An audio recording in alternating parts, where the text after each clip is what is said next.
1974 ඉඳන් ආපු පහුගිය ප්‍රශ්න පත්‍ර විවරණ එක්ක සාකච්ඡා කරන්න තමයි යන්නේ. මුලින්ම වෙලා තියෙන්නේ SP ගුණ දෙකෙන් විතරයි. පළවෙනි ප්‍රශ්නේ බලන්න. පළවෙනි ප්‍රශ්නේ කියලා තියෙන්නේ මොකද්ද?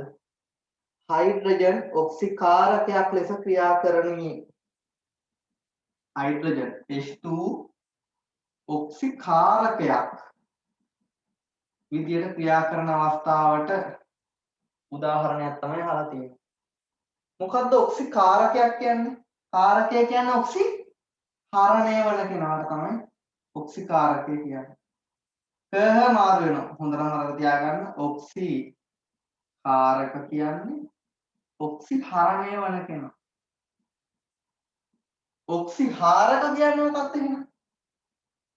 ඔක්සි හාරක කියන්නේ ඔක්සිකරණය වෙන කෙනා. එතකොට මෙතන අහන්නේ හයිඩ්‍රජන් ඔක්සිකාරකයක් ලෙස. ඒ කියන්නේ හයිඩ්‍රජන් ඔක්සිහරණයට ලක්වන ප්‍රතික්‍රියාවක් තමයි අපෙන් අහලා තියෙන්නේ. මේකෙන් වගන්ති ප්‍රශ්නයක් එන්න පුළුවන්. මොකද අපි දන්නවා ගොඩාක් අයට වරදින්නේ 40 ඉඳන් 50 දක්වා තියෙන වගන්ති ප්‍රශ්න. වගන්ති ප්‍රශ්න වලට අනුව ඕගොල්ලෝ දැනගන්න ඕනේ මේන්න හයිඩ්‍රජන් වලට ඔක්සිකරණය ඔක්සිහරණය එන්න දෙකම වෙන්න පුළුවන් ඇති නේද? ඇයි මෙහෙම හයිඩ්‍රජන්ට ඔක්සිකරණය ඔක්සිහරණය දෙකම කරන්න පුළුවන් වෙලා තියෙන්නේ? එහෙම ප්‍රශ්න අහන්න පුළුවන්. මම ඒකත් මෙතනම කතා කරන එක නිකන් විවරණ පන්තියක් කියලා කිව්වේ. ඒකට හේතුව තමයි විද්‍යුත් ඍණතාවය. අපි ගමු මුල් විස්තර.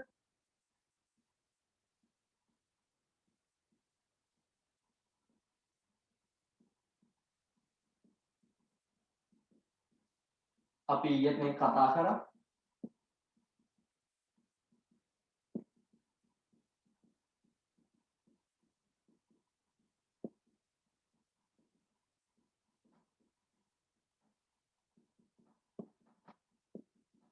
විද්‍යුත් ඍණතා ශ්‍රේණිය බැලුවම මොකද පේන්නේ?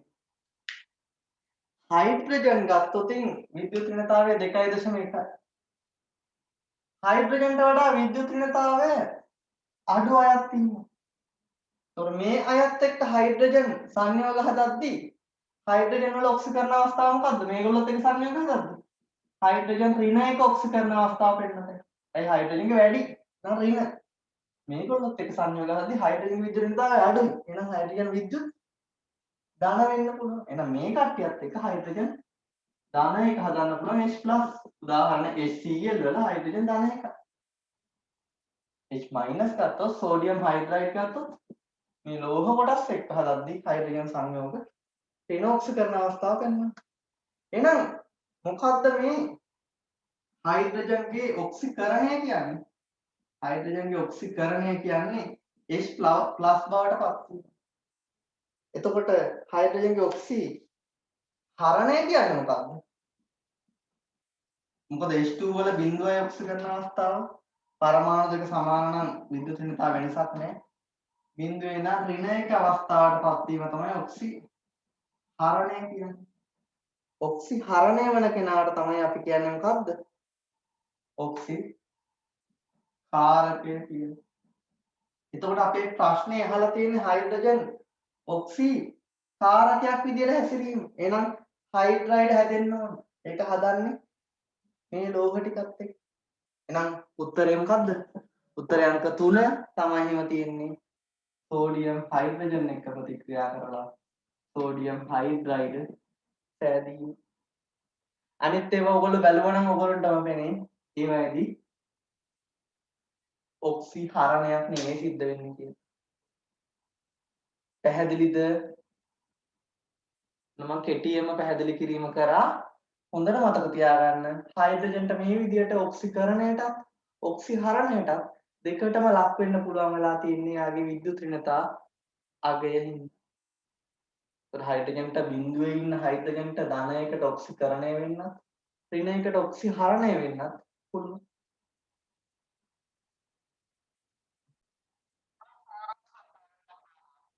දෙවෙනි ප්‍රශ්නය. දෙවෙනි ප්‍රශ්නේ අහලා තියෙන්නේ KBr සාන්ද්‍ර සල්ෆියුරික් එක්ක රත් කරනවලු. රත් කරාම ලැබෙන වායුමය ඵල වැඩිපුර ජල ප්‍රමාණයක දිය කරනවා. වැඩිපුර ජලය දිය කරනවා. ලැබෙන කට්ටිය තමයි අහන්නේ. මේකට මතකෙට එන්න ඕන සාන්ද්‍ර අම්ල සමග වායු පිටවීම. අපි තියරි වලට දීලා ඇති සිලබස් එකේම තණුක අම්ලත් එක්ක වායු ගෙන දෙන ප්‍රභේද. මම පොඩ්ඩක් මෙතනට මේ ටික මතක් කරලා යන්න ඔබට වැදගත් වෙන හින්දා මුළු නිර්දේශයේම මෙතනට මේ ප්‍රශ්නෙට වැදගත් වෙන්නේ නැහැ මේ කියන දේ. සිලබස් එකේම තණුක අම්ල සමග වායු පිට කරන ප්‍රභේද මොනවද? හතරවෙනි කාණ්ඩේ කාබනේට බයිකාබනේට. මේ දෙන්නටම තණුක අම්ලයක් දැම්මහම කාබන් ඩයොක්සයිඩ් පිට වෙනවා. පස්වෙනි කාණ්ඩේ ඉන්න නයිට්‍රයිටය NO2 පිට කරනවා දුඹුරු පාට. නයිට්‍රේටය තණුක අම්ලත් එක්ක වායු පිට කරන්නේ නැහැ. හයවන කාණ්ඩේ සල්ෆයිටය SO2 පිට කරනවා. තයෝසල්ෆේටය මෙයාට වඩා මෙයාගේ සල්ෆර් එකක් වැඩිනේ. ඒ කියන්නේ SO2 පිට කරලා සල්ෆර් අවක්ෂේප වෙනවා.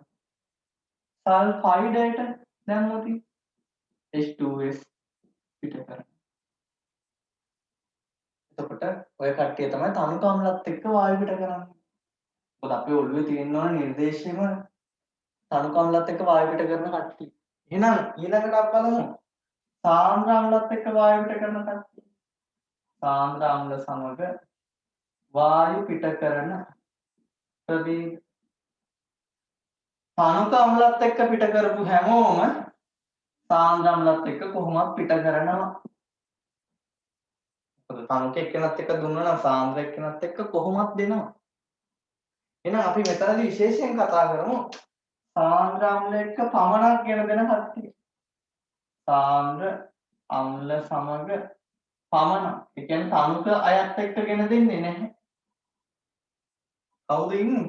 නයිට්‍රේටයට සාන්ද්‍ර අම්ලයක් දැම්මොත් තමයි NO2 පිට කරන්නේ දුඹුරු පාට. Br- ට සාන්ද්‍ර අම්ලයක් දැම්මම මොකද වෙන්නේ? HBr වෙලා බන්ධනය කැඩිලා H2Br2 පිට වෙනවා. මේ Br2 දුඹුරු පාට. I- ඉන්න කෙනෙක්ට සාන්ද්‍ර අම්ලයක් දැම්මහම HI හැදිලා ඒකේ බන්ධන දිග වැඩි හින්දා මේ අපි කතා කරා H2I2 හැදෙනවා දම් පාට. පැහැදිලිද? එහෙනම් මේ කට්ටිය ගත්තොත් එහෙම තණුක අම්ලත් එක්ක වායු පිට කරන්නේ නැහැ. සාන්ද්‍ර එක්කෙනා එක්ක විතරයි පිට කරන්නේ. දැන් ප්‍රශ්නයක් එනවා Cl- F- හිටියොත් ඉන්නේ. මේගොල්ලන්ට සාන්ද්‍ර අම්ලයක් දැම්මහම මොකද වෙන්නේ? මෙතනින් HCl දුමාරයක් හැදෙනවා සුදු දුමාරයක්. මේකෙන් HF හැදෙනවා. හැබැයි වායු පිටවීමක් වෙන්නේ නැහැ. හේතුව තමයි මේ දෙන්නගේ බන්ධන දිග කෙටි වීම. හැබැයි MnO2 උත්ප්‍රේරකත් එක්ක සාන්ද්‍ර අම්ලයක් දාලා රත් කරොත් මේ දෙන්නම වායු පිට කරනවා. හොඳට මතක තියාගන්න. MnO2 උත්ප්‍රේරකත් එක්ක මේ දෙක කරොතින් වායු පිටවීම සිද්ධ වෙනවා. එතකොට අපේ ප්‍රශ්නයට අදාළ නම් Br- ඉන්නේ. Br- සාන්ද්‍ර සල්ෆියුරික් එක්ක ප්‍රතික්‍රියා කරාම Br- Br2 බවට මොකද්ද වෙන්නේ? ඔක්සිකරණයක් වෙනවා. සල්ෆර් වල ඉන්නේ සල්ෆර් ධන 6. එහෙනම් සල්ෆියුරික් අම්ලය SO2 බවට ඔක්සිහරණයක් වෙනවා. අපි මේ මෙතන වෙලා තියෙන රෙඩොක්ස් එක ගැන වෙනම කතා කරමු. මේ ටික මුලින් සටහන් කරගන්න.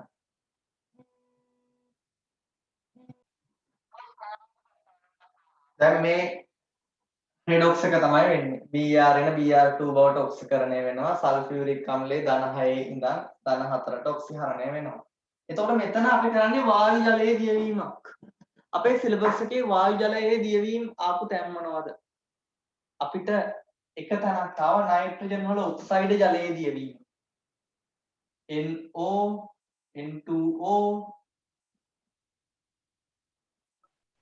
N2O3 NO2 N2O5 මේ ඔක්සයිඩ් ජලය සමග ප්‍රතික්‍රියා සිලබස් එකේ තියෙනවා. මේ නයිට්‍රජන් ඔක්සිකරණ අවස්ථාව මොකද වෙන්නේ? දාන 1, දාන 2, දාන 3, දාන 4, දාන 5 දක්වා නයිට්‍රජන් වල ඔක්සිකරණාංකය වැඩි වෙනවා. නේද? අපි දන්න දේ මොකද්ද? ඔක්සිකරණාංකය වැඩි වෙද්දී ආම්ලිකතාවය මොකද වෙන්නේ? ඔක්සිකරණ අංකය වැඩි වෙනවත් එක්කම ආම්ලිකතාවය වැඩි වෙනවා. අපි කතා කරා ඊයේ ඔක්සිකරණාංකය වැඩි වෙද්දී විද්‍යුත් ඍණතාවයත් වැඩි වෙනවායි කියලා. මම එතනදිත් මේ ගැන කිව්වා ඔයගොල්ලන්ට. එතකොට මෙතන මේ දෙන්නම හොඳට මතක තියාගන්න උදාසීනයි. මෙයා උදාසීනයි, මෙයාත් උදාසීනයි. මෙයා දුබල ආම්ලිකයි. මේ දෙන්නම මෙයා ආම්ලිකයි. N2O5 ප්‍රබල ආම්ලිකයි. ආම්ලික ගතිගුණ වැඩි වුණා කාණ්ඩයේ 15. NO2 වෙනුවට තව ඔක්සිකරණ අවස්ථාවක් ගතේ ධන 4 තියෙන N2O4. ඒක දෙගුණයි. හරි. මට කියන්න උදාසීන දෙන්නට ජලය දැම්ම කියලා මුකුත් වෙනවද? උදාසීන දෙන්න ජලයත් එක්ක ප්‍රතික්‍රියාවක් සිදු කරන්නේ නැහැ. ධන 3 කෙනාට ජලය දැම්මොත් මොකද වෙන්නේ? මෙතන නයිට්‍රජන් ධන 3යි. ධන 3 අම්ලය කවුද? ධන 3 නයිට්‍රජන්ගේ අම්ලය HNO2 දෙකක් හදන්නේ. ධන 5 අම්ලය කවුද? HNO3. එහෙනම් HNO3 දෙකක් හදන්නේ ධන 5ට ජලය දැම්මොත්. එහෙනම් ධන 4ට කවුද? ධන 4 අම්ලයක් නෑ නේද? එහෙනම් ධන 4ට කවුද? මේ දෙන්නගේ එකතුව. මොකද 3යි 5යි මධ්‍යන්නේ 4යි. එහෙනම් 4ට කවුද ගෙන දෙන්නේ? HNO2 ධන HNO3. ඔන්න ඔය විදියට තමයි නයිට්‍රජන් වල ඔක්සයිඩ් ජලය සමග ප්‍රතික්‍රියා අපි කතා කරා. කෙටි ක්‍රමය මතක තියාගන්න. අදාළ ඔක්සිකරණ අවස්ථාවේ අම්ලය. ඔය විදිහටම අපිට හැලජන වල සිලබස් එකේ තියෙනවා ජලය සමග ප්‍රතික්‍රියා ටික. නේද? Cl2O Cl2O3 Cl2O5 Cl2O7 මේ ඔක්සයිඩ් වලට ජලය දැම්මම අදාළ ඔක්සිකරණ අවස්ථාවේ අම්ලය ගැන දෙන්නේ. ධන 1ට ධන 1 අම්ලය HOCl.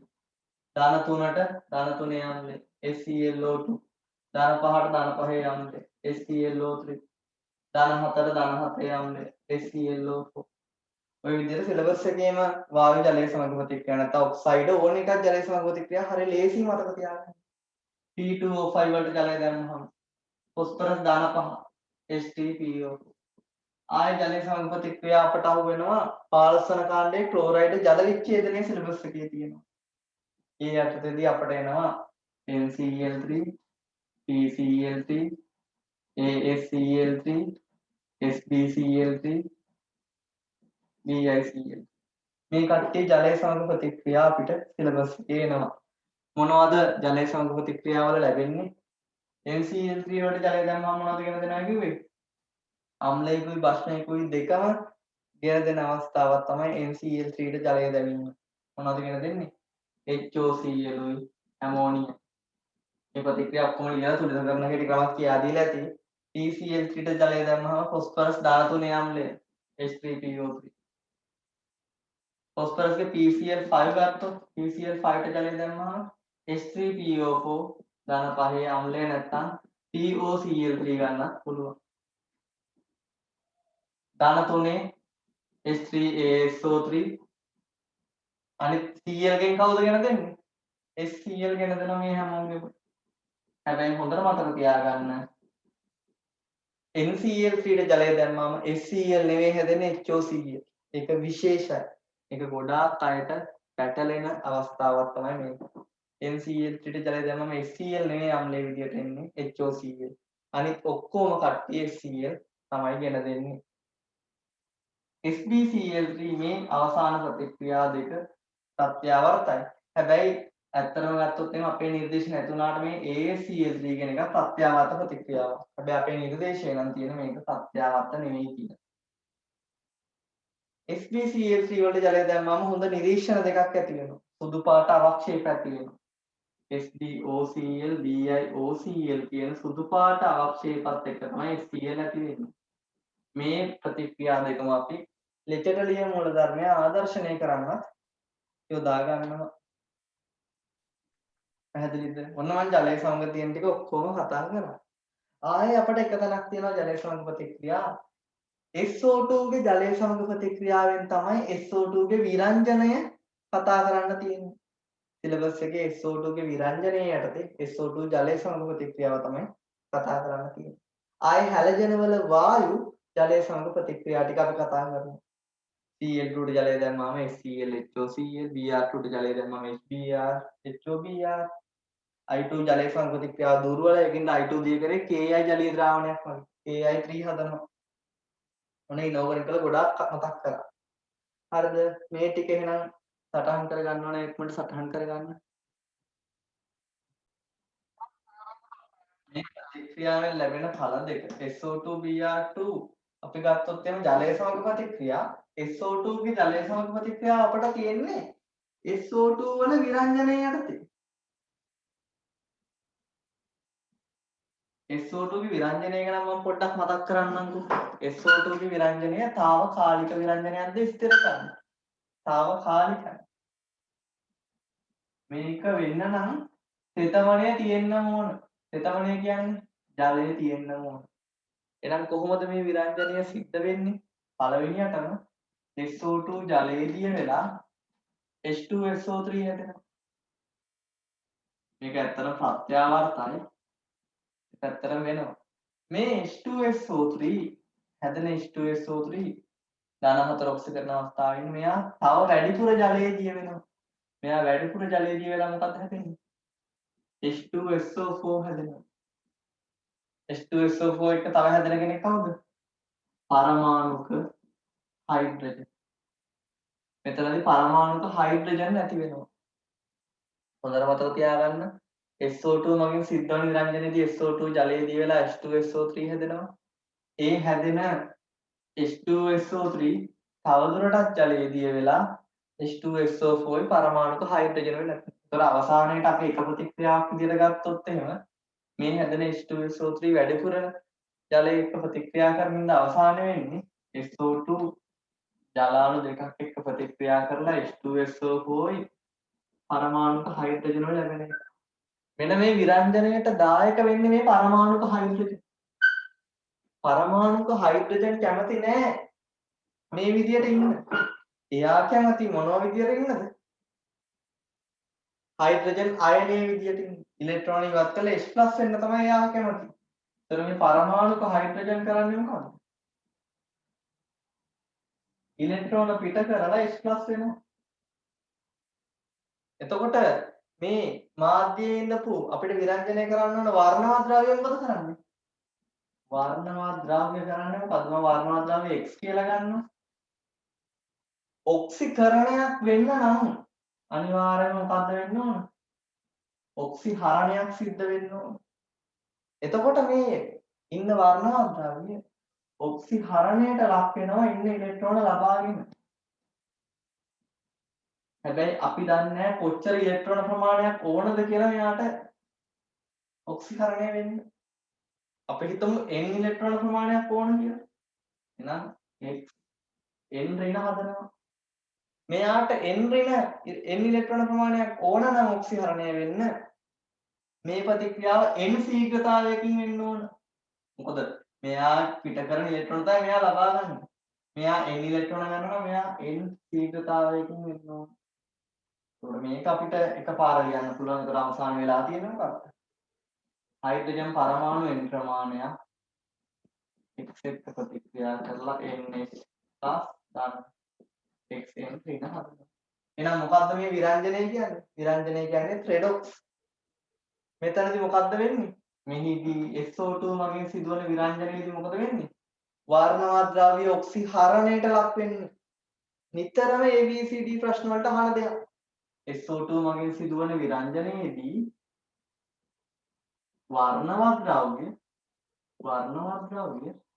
ඔක්සිහරණයට ලක් වේ. SO2 ගෙන් ලැබුණු පරමාණුක හයිඩ්‍රජන් ඔක්සිකරණය වුණා. වර්ණවත් ද්‍රව්‍ය ඔක්සිහරණයට ලක් වුණා. එහෙනම් ඔක්සිකරණයක් වෙනවා ඔක්සිහරණයක් මේ දෙකම එකට වෙන්නේ නැහැ. ඉලෙක්ට්‍රෝන ගන්න නම් ඉලෙක්ට්‍රෝන පිට කරන කෙනෙක් ඉන්න ඕන. එහෙනම් හොඳට මතක තියාගන්න SO2 මගින් සිදුවන විරංජනයේදී වර්ණවත් ද්‍රව්‍ය ඔක්සිහරණයට ලක් වෙන්නේ. ආයෙ අපිට තව තැනක් තියෙනවා විරංජනය කතා කරන්න. අනිත් විරංජනය කතා කරන්න තියෙන අපිට Cl2 ගැන. මේකේ ට්‍රේඩ්-ඔෆ්ස් ටික දැනගෙන ඉන්න ඕන. සිලබස් එකේ තියෙනවා පරීක්ෂණ යටතේ. ආය විරංජන කාරකයක් විදිහට ක්‍රියා කරත හැකි හයිඩ්‍රජන් පෙරොක්සයිඩ් වලට H2O2 වලට. එතකොට මෙතනින් తాවකාලික විරංජනයක් වෙන්නේ SO2 මගින් සිද්ධ වෙන විරංජනය. ඒකට හේතුව තමයි ජලය තියෙන්න ඕන. ජලය නැති වුණ ගමන් මේක වෙන්නේ නැහැ. මොකද පරමාණුක හයිඩ්‍රජන් ඇති වෙන්නේ නැහැ ජලය නැති වුණොත්. මේක తాවකාලිකයි කියන්නේ නැවත තෙතමනේ නැති වෙද්දි වර්ණය ඇති වෙන හින්දා. හරිද? ඕන මම SO2 ගේ විරංජනය මතක් කරා ඔක්කොම මෙතනට. එහෙනම් අපට තේරෙනවා SO2 වැඩිපුර ජලයත් එක්ක ප්‍රතික්‍රියා කරාම මොනවද ලැබෙන්නේ? අපිට කියන්නේ ප්‍රශ්නේ වැඩිපුර ජලය දානවා කියලා ලැබෙන වායු වලට. එහෙනම් SO2 වලින් එන්නේ කවුද? H2SO4. මොකද H2SO3 ලැබිලා එයා වැඩිපුර ප්‍රතික්‍රියා කරලා H2SO4 දක්වාම යනවා. එහෙනම් අපේ ප්‍රශ්නෙට අදාළ වෙන්න ඕන එක උත්තරයක් තමයි H2SO4. ආයේ Br2 ජලය එක්ක ප්‍රතික්‍රියාව තියෙනවා. එතකොට මේ යටතේදී අපට තව විරංජනයක් තියෙනවා Cl2 මගින් සිද්ධ වෙන විරංජනය. Cl2 මගින් සිද්ධ වෙන විරංජනයේදී Cl2 වලට ජලය දැම්මහම මොනවද හැදෙන්නේ? HCl HOC. මෙතන මේ ඇතිවන HOCl අස්ථාය. HOCl විඝටනය වෙනවා HCl පරමාණුක ඔක්සිජනුයි බවට. අතන විරංජනයේ SO2 මගින් සිද්ධ වන විරංජනයෙන් ඇති වුණේ පරමාණුක හයිඩ්‍රජන්. Cl2 මගින් සිද්ධ වන විරංජනයේදී ඇති වෙන්නේ HOCl. ඇත්තටම මේ අපි භාවිතා කරන විරංජන කුඩු වල තියෙන මේ OCl- අයනය. අපි ගන්න විරංජන කුඩු වල තියෙන්නේ OCl- අයනය. එහෙනම් මේ OCl- අයනයේ තියෙන ඕනම ප්‍රභේදයක් විරංජන කාරකයක් වෙනවා. NaOCl උනත් විරංජන කාරක. ප්‍රධාන විරංජන කාරකය තමයි කැල්සියම් හයිපොක්ලෝරයිඩ්. කැල්සියම් එක්ක මේ අයනය බෙදලා තියෙන එක තමයි ප්‍රධාන විරංජන කාරකය වෙන්නේ. අපි මේ විරංජනය පොඩ්ඩක් සලකමු. මෙතනදී ඇතිවෙච්ච පරමාණුක ඔක්සිජන් කරන්නේ කැමති නෑ පරමාණුක ඔක්සිජන් විදිහට ඉන්න ඔක්සිජන් ඍණ බවට පත් වෙනවා ඉලෙක්ට්‍රෝන දෙකක් අරගෙන. එහෙනම් එතනදී ඉන්න වර්ණවත් ද්‍රව්‍ය මොකද කරන්නේ? Cl2 මගින් සිද්ධ වෙන විරංජනයේදී ඉන්න වර්ණවත් ද්‍රව්‍ය මොකද කරන්නේ? ඉලෙක්ට්‍රෝන පිට කරන්න ඕන. මොකද මෙයා ලබා ගන්නවා ඔක්සිහරණය. එහෙනම් මෙතනදී මොකද වෙන්නේ? වර්ණවත් ද්‍රව්‍ය ඔක්සිකරණයට ලක් වෙන්න ඕන. හොඳට මතක තියාගන්න. Cl2 මගින් සිද්ධ වන විරංජනයේදී වර්ණවත් ද්‍රව්‍ය ඔක්සිකරණයටයි ලක් වෙන්නේ අවර්ණ වෙන්නේ. SO2 මගින් සිද්ධ වෙච්ච එකේ අනිත් පැත්ත. SO2 මගින් සිදු වූ විරංජනයේදී වර්ණවත් ද්‍රව්‍ය ඔක්සිහරණයට ලක් වුණේ. නමුත් Cl2 මගින් සිද්ධ වන විරංජනයේදී වර්ණවත් ද්‍රව්‍ය ඔක්සිකරණයට තමයි ලක් වෙන්නේ. එයා ඉලෙක්ට්‍රෝන පිට කරනවා එන්ට්‍රෝන. හරි. ඔන්න විරංජනයක් මතක් කරා ඔක්කොම ටික. ඊළඟට දැන් අපේ මේ ප්‍රශ්නයට අදාළව නම් ඔන්න අපි SO2 ගෙන් H2SO4 ලැබෙන්නේ. එහෙනම් Br2 ට ජලය දැම්මම මොනවද ලැබෙන්නේ? HBr HOBr. හැබැයි මේ HOBr අස්ථායි. එයත් විඝටනය වෙනවා HBr පරමාණුක ඔක්සිජනුයි බවට. එහෙනම් අවසානයේ එතනින් ගෙන දෙන්නේ කවුද? HBr. එහෙනම් අන්තිම උත්තරේ ඉන්න ඕන H2SO4යි HBr විතරයි. මොකද අපට ප්‍රශ්නෙට අදාළව අහලා තියෙන්නේ වැඩිපුර ජලය එක්ක ප්‍රතික්‍රියා කරනවා කියලා. එහෙනම් උත්තරේ කවුද? H2SO4 හා HBr තමයි ඉන්නේ. ඒතර උත්තරය අංක 3. සත්‍රි හොඳ ප්‍රශ්නයක්.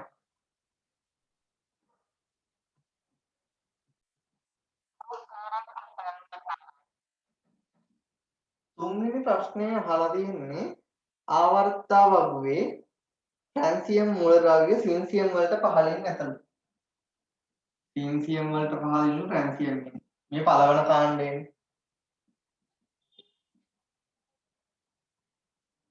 Lithium, sodium, potassium, රුබීඩියම්, සීන්සියම්, ට්‍රැන්සියම්.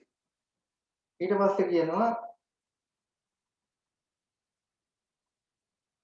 ඇස්ටටීන් මූලද්‍රව්‍ය අයඩීන් වලට පහළින් තියෙනවා. ෆ්ලෝරීන්, බ්‍රෝමීන්, අයඩීන්, ඇස්ටටීන්.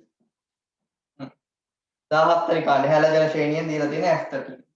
අහන්නේ මොකක්ද අහන්නේ? මේ දෙන්න අතර හදන ට්‍රැන්සියම් ඇස්ටටයිට් පිළිබඳ වඩාත්ම නිවැරදි දේ තමයි අහලා තියෙන්නේ. මම ස්කුණුවේ තියරි වලදී කෙටියෙන්ම කියලා ඇති මොකද්ද? ස්කුණුවේ ඉන්න කට්ටිය කවුද? Beryllium, magnesium, calcium, strontium, barium, radium. මේ කට්ටිය අතරින් බෙරිලියම් විතරයි මොනව හදන්නේද? හැලජනත් එක්ක සහසන්නිජ සංයෝග හදන්නේ. බෙරිලියම් හදන බෙරිලියම් ක්ලෝරයිඩය පමණයි සහසන්නිජ. ස්කුණුවේ අනිත් හැමෝම මොනවද හදන්නේ? සහසන්නිජ සංයෝගද? මෙයා හැර අනිත් ඔක්කොම හදන්නේ අයනික සංයෝග. එහෙනම් මෙතන බෙරිලියම් විතරයි සහසන්නිජ සංයෝග හදන්නේ. අපේ වගන්ති ප්‍රශ්නේ ගැහුවොත් මේකට හේතුව මොකක්ද කියලා? ඇයි මෙහෙම බෙරිලියම් විතරක් සහසන්නිජ සංයෝග හදන්නේ? විද්‍යුත් ඍණතාවය ගත්තොත් එහෙම වැඩිම විද්‍යුත් ඍණතාවය තියෙන්නේ කාටද? බෙරිලියම්ට. ස්කොණුවේ වැඩිම විද්‍යුත් ඍණතාවය තියෙන්නේ බෙරිලියම්ට. හයිඩ්‍රජන් අපි සලකන්නේ නැහැ ලෝහ ගතිගුණ නැති හින්දා. එතකොට විද්‍යුත් ඍණතාවය නිසා හැලජනත් එක්ක අඩුවෙන්ම තියෙන්නේ බෙරිලියම්ගේ. විද්‍යුත් ඍණතාවය නිසා අඩුයි කියන්නේ ආයනික ලක්ෂණ අඩු. විද්‍යුත් ඍණතාවය නිසා වැඩි වුණොත් තමයි ආයනික ලක්ෂණ වැඩි වෙන්නේ. එහෙනම් බෙරිලියම් සහසංජ වෙන්න හේතුව තේරුණාද? වැඩිම විද්‍යුත් ඍණතාවයක් තියෙනවා. ඒකින්ද විද්‍යුත් ඍණතාව වෙනස අඩුයි ක්ලෝරින් එක්ක. ක්ලෝරින් 3යි විද්‍යුත් ඍණතාවය වෙනස තියෙන්නේ 1.5යි. ආයනික සංයෝගයක් වෙන්නේ විද්‍යුත් ඍණතාවය වෙනස 1ට වඩා වැඩි වුණොත්ද? 2.1කට වඩා වැඩි වුණොත්.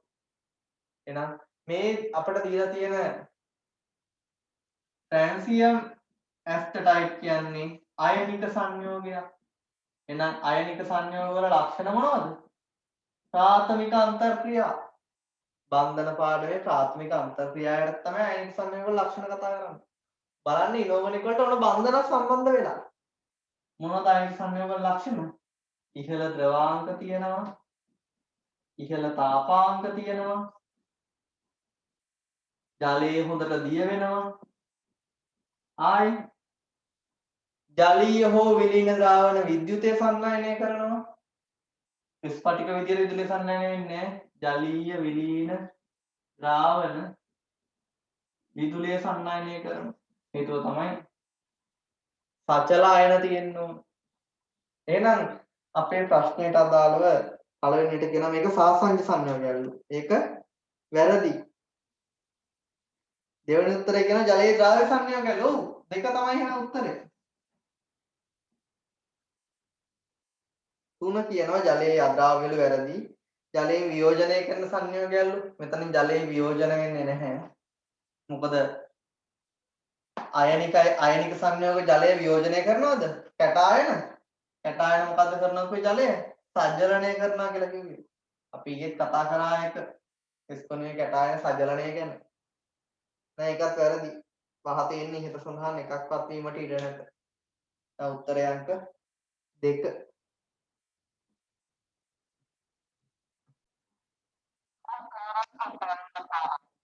හතරවෙනි ප්‍රශ්නය අහලා තියෙන්නේ ඇමෝනියම් ක්ලෝරයිඩ් ජලීය ද්‍රාවණය ලෝහමය සිංක් එක්ක ප්‍රතික්‍රියාව. මුලින්ම බලන්න මේ කවුද කියලා. ඇමෝනියම් ක්ලෝරයිඩ් කියන්නේ ලවණයක්. මෙයා හැදලා තියෙන්නේ කාගෙන්ද?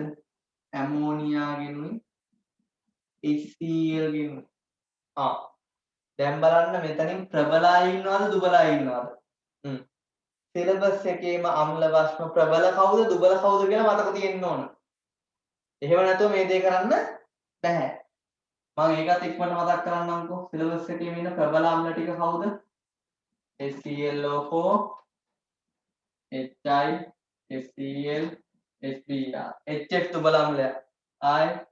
H2SO ප්‍රබල අම්ලයක්, HNO3 ප්‍රබල අම්ලයක්. කාබොක්සිලික් අම්ලවල කාබොනයිල් කාබන්ට යාබද කාබන්ට ඉන්නවනම් විද්‍යුත් ඍණ කට්ටිය විද්‍යුත් ඍණ ෆ්ලෝරීන් හරි ඉන්නවනම් මෙයක් ප්‍රබල අම්ලයක්.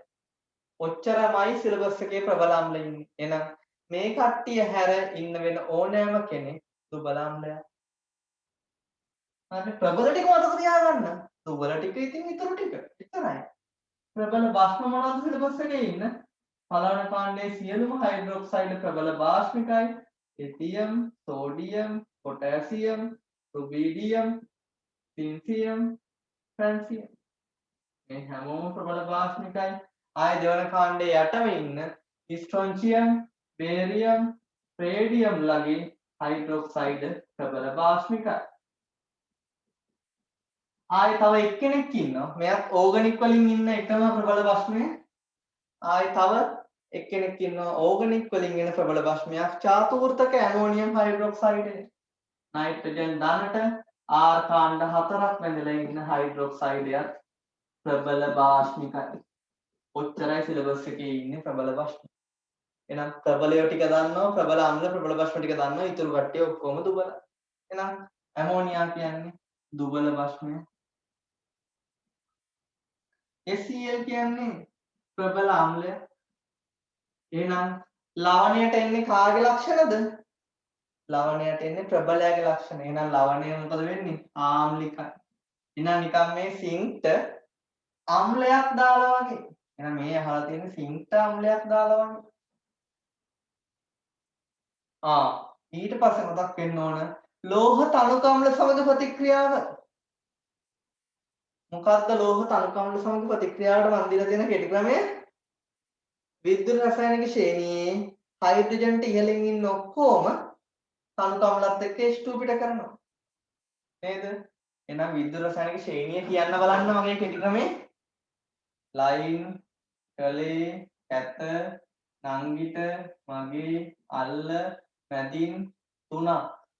ක්‍රෝම්, යකඩ, කඩා, කොටා, නංගිට, ටින්, ලෙඩේ, කොපා, මකර සිල්ලගේ පාර්ස් රත්තරන්.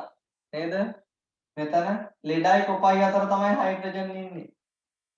විද්‍යුත් රසායන ශ්‍රේණියේ උඩ ඉන්න අය මොකද වෙන්නේ? ඔක්සිකරණය වෙනවා. විද්‍යුත් රසායන ශ්‍රේණියේ පහළ ඉන්න අය ඔක්සිහරණය වෙනවා. එහෙනම් තනුක අම්ලයක් දාද්දී H+ H2 බවට ඔක්සි මොකද්ද වෙන්නේ?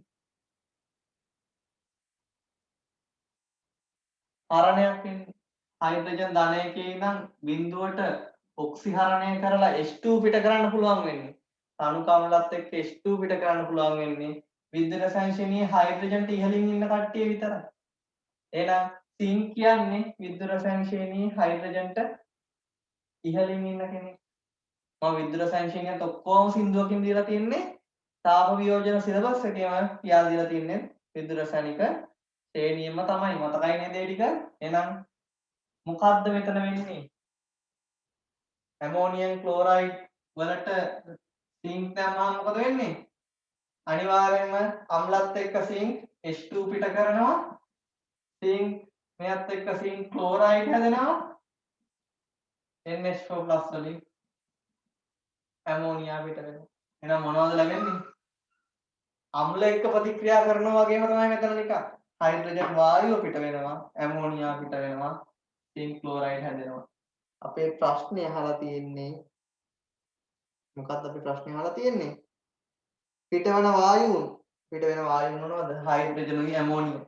ගොඩාක් අයට මේකේ උත්තරේ හිතෙන්නේ නෑ මේ හයිඩ්‍රජන්. ඕක නිතරම එක්සෑම් එකේ අහන එක. නිතරම රිපීට් වෙන දෙයක් තමයි. මේක වෙනස් කරන්නේ මෙතන ඉන්න අම්ල ප්‍රශ්න දෙක මාරු කර කර දීලා තියෙනවා. ඒ වගේම මේ ලෝහය මාරු කරලා දෙනවා. හිඩ්‍රොසැන්ෂනි හයිඩ්‍රජන්ට ඉහළින් ඉන්න වෙන ලෝහයක් එක්ක දීලා දෙනවා. පැහැදිලිද ප්‍රශ්නෙට අදාළ විවරණය? එහෙනම් ඉක්මනට සටහන් කරගන්න ඕන කරුණු ටික